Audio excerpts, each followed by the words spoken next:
Cuento que la tradición milenaria de curar con plantas aún se practica en la Ciudad de México y don José es prueba de ello. El señor José ha estado en contacto con la naturaleza desde que era pequeño. Aprendió las propiedades de las plantas gracias a la experiencia de sus antepasados. Nuestras abuelitas por lo regular nos decían, te duele el estómago, tráeme una ramita de hierbabuena, y nos hacían tés. Entonces de esa forma nos fuimos empapando del conocimiento.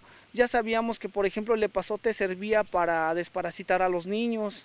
Desde muy pequeño su padre los llevaba a las chinampas a trabajar las plantas medicinales. Le enseñó a ensemillar, enchampinar y a extraer lodo de los canales. A los 8 años José ya sabía cultivar una planta y actualmente se dedica a vender las plantas medicinales, que por cierto él mismo cultiva. Plantas para todo tipo de remedio, un dolor de estómago, estabilizar los niveles de azúcar, para la anemia, desintoxicar la sangre y más. Por ejemplo, ¿usted sabe para qué sirve la siempre viva? Para las personas que tienen los dientes flojos, se corta la ramita y se tallan los dientes.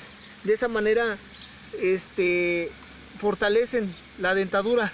O los quelites.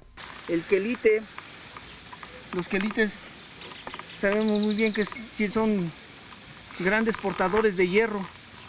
Se utilizaba precisamente para que los niños no estuvieran anémicos, que estuvieran fuertes de su sangre.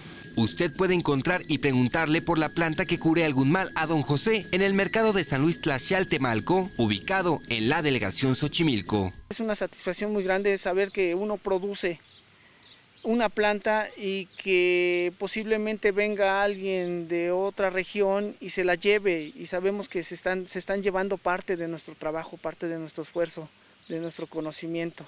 Con imágenes de Andrés Brito e información de Iraíz Morquecho, 21 Noticias.